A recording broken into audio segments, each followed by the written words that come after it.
tarehe 8 Machi ni siku ambayo ilikuwa watu wengi sana wanaitupia pale macho. Wengi sana wakawa wamesema mechi ya leo itakuwa ni mtu atakufa pale. Ambayo ilikuwa ni Kariakoo Derby. Yanga akiwa pale yeye ndo alikuwa mwenyeji, afu mgeni wake alikuwa ni Simba, lakini mechi hiyo haikuweza kuchezeka. Tuanze kwanza kutazamia kwanza ambayo ilikuwa shauku la mashabiki, shauku kama la wanasoka, maana ukiangalia wasemaji, mashabiki walikuwa kwa tayari kwa ile timu. Lakini ukiangalia usiku wa tarehe 7 majira jioni pale, klabu ya Simba iliweza kufika pale katika uwanja wa Benjamin Mkapa, lakini kutokana na sitofahamu wakaweza kuzuiliwa pale na kuweza kuingia kufanya mazoezi pale ya hatua ya mwisho. Tatizo liliweza kuanzia hapa. Tuanze kwanza kuanzia hapa hii tarehe 7 kabla tujafika tarehe 8. Nafikiri kwanza siku ya tarehe 8 tuanze 7 hapa. Mimi mwenyewe binafsi nilikuwa ni mshuhuda wa tarehe 7 ya mishare ya saa 1 kwenye mazingira ya uwanja wa Benjamin Mkapa. Nilikuwepo pale. Nilikuwa niko ndani ya uwanja wa Benjamin Mkapa, ndani ya fence, sio ndani ya uwanja, ni ndani ya fence. Kwa hiyo mimi nilikuwa shuhuda mzuri sana wa tukio la Simba kuzuiliwa kuingia kwenye uwanja wa Benjamin Mkapa. Taswira ya ilivyokuwa katika pita zangu wa Samaria tukabahatika kulinasa lile tukio moja kwa moja kwamba Simba wameweza kuingia na gari lao la wachezaji, lakini nyuma ya gari kulikuwa na Costa. Lile Costa lilikuwa ni tinted, kwa haikufahamika kwamba ndani ya Costa mlikuwa kuna watu wa aina gani. Kana kwamba kulikuwa na watu wengine ambao wako au ni maneno tu ya watu. Na ndio maana mimi ndo nilikuwa shuhuda wa tukio lile. Kwa hiyo nafikiri kwamba tutoe utata kidogo kwa sababu mimi ndiye nilishuhudia kipindi gari linaingia pale la wachezaji. Nyuma ya gari kubwa kulikuwa na gari la Costa ambalo lilikuwa limebeba baadhi ya staff walikuwepo mle, lakini nyuma kulikuwa pia na gari dogo. Kwa jumla ilikuwa magari matatu. Nafikiri alishuka mtu wa kwanza kutoka kwenye gari dogo la nyuma, sio Costa. Baada ya hapo akaweza kumfesi ni mlinzi yule wa Suma JKT kwamba tufunguleni geti ili tuweze kuingia kwa ajili ya kwenda kufanya mazoezi kwa ajili ya mchezo wetu wa kesho wa Derby Kariakoo. Lakini hapo yule askari akasema kwamba sisi tumeambiwa muda huu sasa haruhusiwi yeyote kuingia kwenye uwanja kwa sasa, na uwanja tayari umeshakabidhiwa kwa klabu ya Yanga. Kwa hiyo baada ya mvutano pale ilibidi sasa yule askari akapiga simu kwa meneja wa uwanja. Sisi tuko pale tunashuhudia hilo tukio. Meneja wa uwanja akasema muda ambao mmefika kwa sasa ni muda ambao sio rafiki, na tayari sisi uwanja tumeshakabidhiwa kwa sababu kwanza nyinyi hamkutoa taarifa kama mnakuja au hamji. Kwa hiyo kwa sasa hivi uwanja uko ndani ya madaraka ya klabu ya Yanga. Kwa hiyo baada pale ya mivutano pale zikapiga simu nyingine tena. Baada ya hapo sasa ilibidi sasa waachiwe kile wanachokitaka kwenda kufanya mazoezi. Sharti lao ni moja tu kwamba kama mnaingia kwenda kufanya mazoezi sisi tunawaruhusu, lakini ingizeni gari la wachezaji tu basi, ama magari mengine yakapaki nje wasubiri pale. Lakini sasa ugomvi ukatokea kwamba Simba wanataka ile Costa na gari ndogo vyote viingie kwa pamoja. Sawa, lakini walinzi wa uwanja wakishirikiana na mabondia wa Young Africans sawa, wanasema kwamba sisi tunahitaji gari la wachezaji tu liingie, na kama kuna staffu washuke sawa na wapite hapa kwa ajili ya kwenda kumalizia hiyo mazoezi yao ya mwisho. Lakini huo mvutano ulikuwa kama ni mvutano kama wa dakika 20 hivi, na nafikiri pia tumeposti wa Samaria kipindi ile mibishano iliyokuwa inaendelea pale.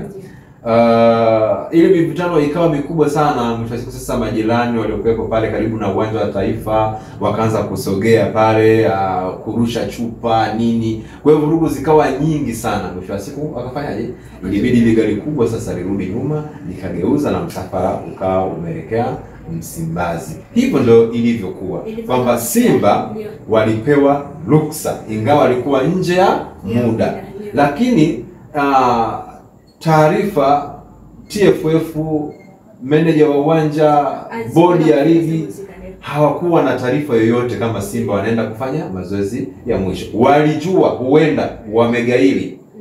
Wamegaili ingawa kanuni inaruhusu hivyo kwamba kabla ya mchezo timu ngeni lazima ikashiriki mazoezi kwenye kiwanja husika. Tukitazamia hapo usiku tarehe 7 ambapo Simba baada ya kuzuiliwa akaweza naye kugeuza gari ya kuweza kuingia uwanjani kufanya mazoezi ya mwisho, wakaweza kutoa taarifa katika mitandao ya kijamii kwamba wameweza kuisusia ile mechi na kwamba hawatoweza kuicheza hiyo mechi. Hiyo taarifa iliweza kusambaa kwa usiku asubuhi. Huko Simba walikuwa wameweza kususia mechi, Yanga kwa anaendelea kuposti kwamba dabi Kariakoo dabi iko pale pale. TFF wakaendelea kuposti na kwamba taarifa iko pale pale. Huko muda wa mashabiki wakiendelea kuingia uwanjani, watu wakiendelea kupata tiketi, lakini baadaye sintofahamu kwa kuna taarifa kwamba mechi ipo, mechi hamna. Na baadaye TPBL majira ya saa 8 mchana wakaweza kutoa taarifa kwamba kuahirishwa kwa mechi hiyo. Kwanza tuniseme kwa Watanzania wote kiujumla na wadau wa michezo, mashabiki na viongozi wote ambao wanasimamia idara ya michezo hasa kwenye huu mpira wa miguu, lakini pia na kusimamia sheria za mpira wa miguu. Kwanza tu ni wape pole kwa kuweza kupoteza mchezo muhimu ambao Tanzania kiujumla na watu wake walioko ndani ya nchi hii wamekula hasara kubwa, lakini pia kuna baadhi ya watu wametoka nje ya nchi hii ya Tanzania. Nimeshuhudia kuna mtu katoka Nigeria pia amekuja kushuhudia huu mchezo, lakini pia kuna marafiki wa Aziz Ki na fikiri familia ya Aziz Ki walikuja kwa ajili ya kushuhudia hii dabi ya Kariakoo. Lakini yote hayakuwezekana kwa sababu tu ni ukosefu wa ufikra au sijajua ni kitu gani ambacho yani kimefanya mpaka kulitia hasara taifa la Tanzania. Kwa sababu Betha, yani kuzuiliwa kutokufanya mazoezi na maandalizi ya muda wote kwamba yani watu wameshajiandaa, wametumia gharama kubwa kuandaa dabi ya Kariakoo. Alafu kuzuiliwa ndani ya nusu saa tu, yani mazoezi ya dakika chache tu unakuja kuahirisha tukio kubwa. Ingawa mashabiki wa upande wa Simba tambua wamenunua tiketi zao, kuna baadhi wengine wamesafiri kutoka mikoani wamekuja hapa Dar es Salaam, wamelala kwenye mahoteli. Alafu wewe yani unakuja kusimamisha mchezo kwa sababu ya dakika chache tu za kwenda kufanya mazoezi. Yani hiki mimi binafsi sikuweza kufurahishwa. Kwanza mara ya kwanza baada ya Simba kutoa barua yao kwamba sisi hatuwezi kushiriki mchezo. Iliniuma sana, lakini baadaye nikasema kwa sababu yuko baba ambaye anasimamia hii michezo, si ndio? Yupo atatoa uamuzi.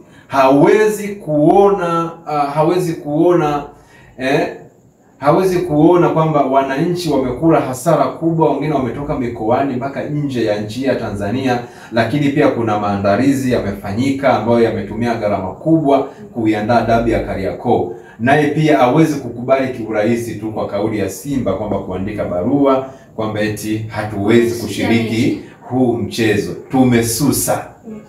Mimi nikafikiri kwamba baba atasimama kama baba ambaye ni nani? Ni TFF wakishirikiana na bodi ya ligi. Nikajua kwamba hawa Simba tu wameandika barua yao, lakini hawatofanikiwa kwa hiki ambacho walichokiandika. Inafika saa 8 na muona naye baba naye anatamka rasmi kwamba Hauoni hapo kitazamia, hauoni kwamba Simba atapata cha kujitetea kwa sababu mechi ilikuwa inachezeka saa 1:15 usiku. Alafu taarifa ya kuahirishwa mchezo imeweza kutoka mchana saa 8. Huwezi kuona kama Simba ana nafasi ya kujitetea kwa namna moja nyingine, kwa sababu atasema taarifa ya kuzuia inaweza kutoka muda fulani. Kwa hiyo utajaje kama tungeweza kuleta timu viwanjani? Na mimi ninachokiona hapo, Simba wamepata mahali pa kujitetea. Kwa sababu wao wanasema sisi tumeandika barua asubuhi. Sawa? Tumeandika barua asubuhi. Usiku, lakini taarifa zimesomwa asubuhi. Si ndio? Asubuhi ya kuamkia tarehe 8 kwamba wao hawatoshiriki. Sawa? Walikuwa wanasubiri majibu ya mwisho kutoka kwa nani?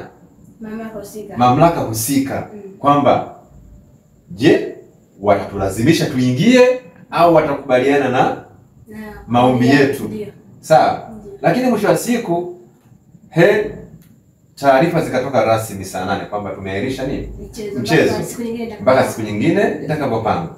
Kwa hiyo sasa ukisema sasa hivi sasa utoe hukumu kwa Simba kwamba hamkuweza kushiriki mchezo, mmesusa kwa sababu mmezuiliwa kwenda kufanya mazoezi kwenye uwanja husika, si ndio? Simba pale ana uwezo wa kujitetea kwamba sisi kweli tulinyimwa haki ya msingi kabisa kwenda kushiriki mazoezi kwenye uwanja husika.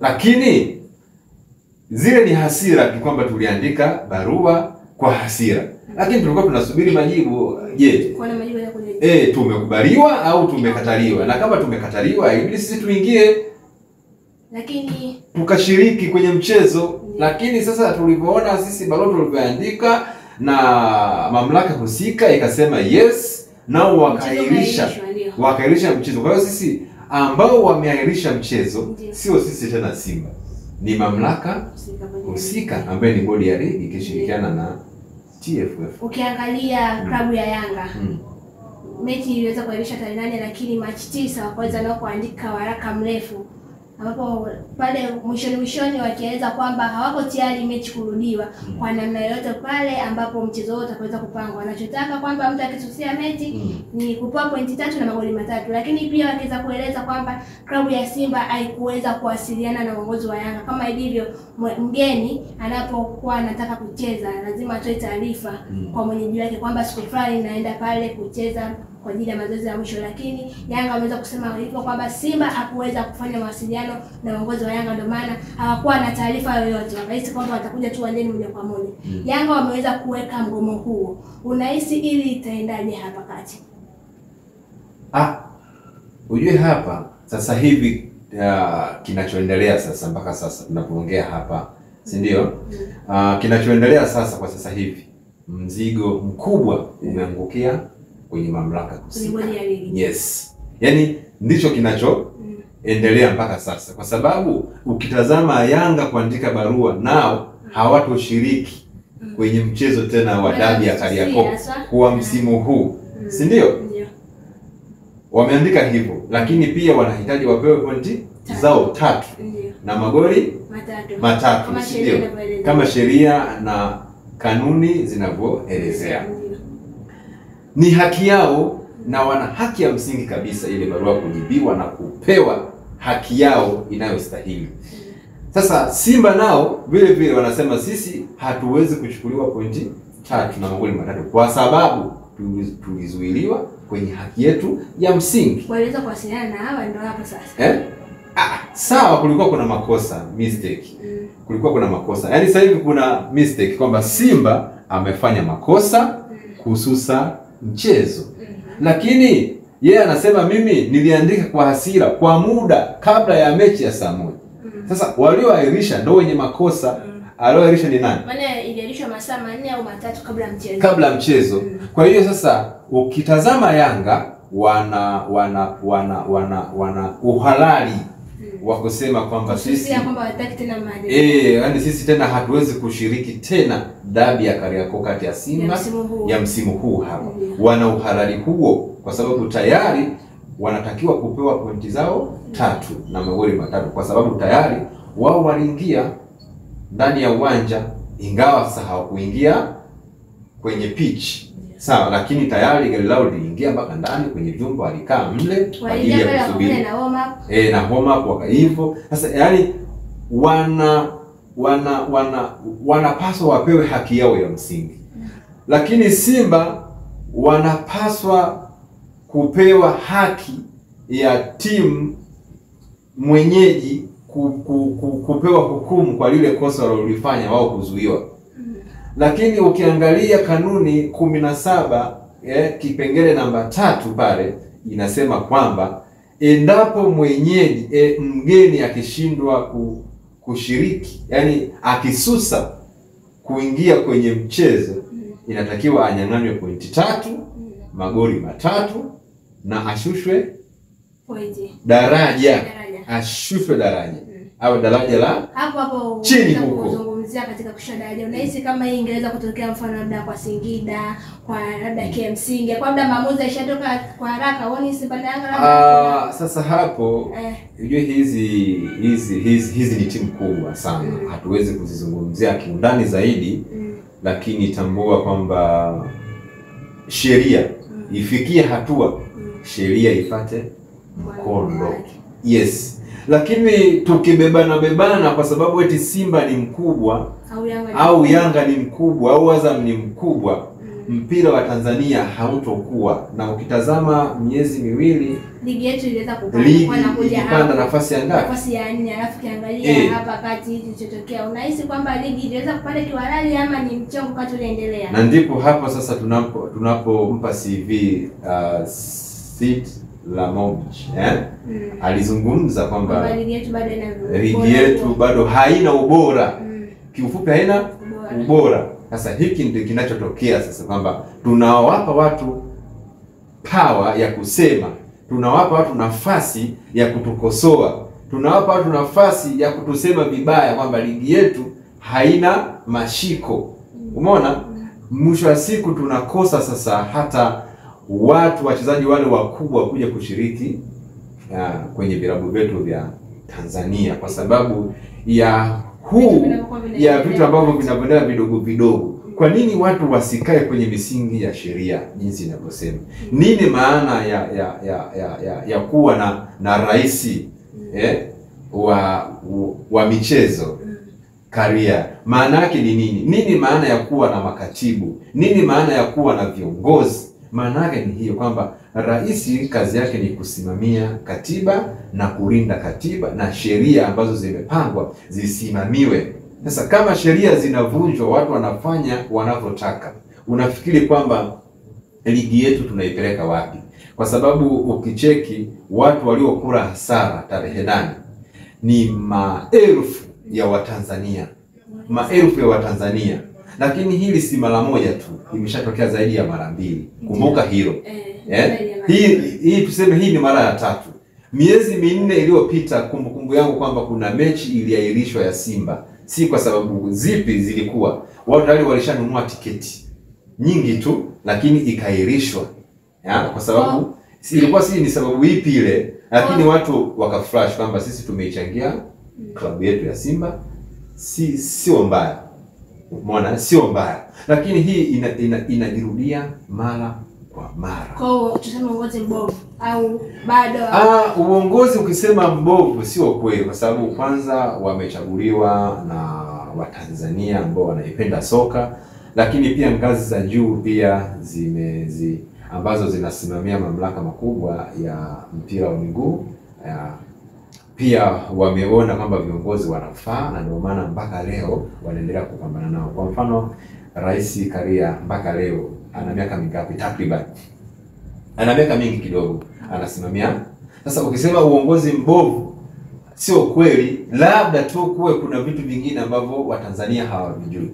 Mimi nafikiri tu kwa kupitia hii mikimbizano ya viwanjani kupitia hapa Wasamaria, kwenye viwanja vya Wasamaria, Watanzania wanatakiwa sasa pia kuona namna gani ya kuweza kuishauri serikali yetu ya Jamhuri ya Muungano wa Tanzania ikiongozwa na Mheshimiwa Dr. Samia Suluhu Hassan, ni namna gani sasa ya kuweza kuondoa huu, mimi niseme sijui ni ujinga, na nikisema hivyo sijui itakuwa labda nimekosea. Yaani ni vitu ambavyo tunapaswa kushauriana kwa pamoja, wananchi, rais na mamlaka husika. Tukae kwa pamoja tushauriane, huu ujinga utaisha lini? Waweze kumaliza vitu hivi vidogo vidogo vinavyo iharibu ligi yetu ya Tanzania. Mnyama Simba baada ya kuweza kususia mechi ya Kariakoo Derby kesho anatarajia kukipiga pale dhidi ya TMA kutokea Arusha, ikiwa ni katika upande wa FA. Hii mechi unaitazamaje baada hii mechi Betha? Mimi ninaitazama kwa macho matatu. Cha kwanza tutaona, kwa sababu Watanzania kiujumla wanataka kujua kwa nini Simba walisusa Derby. Lakini mnyama hajacheza muda mrefu, na hisi kesho ataweza kucheza. Ngoja Betha, mimi nasemaje?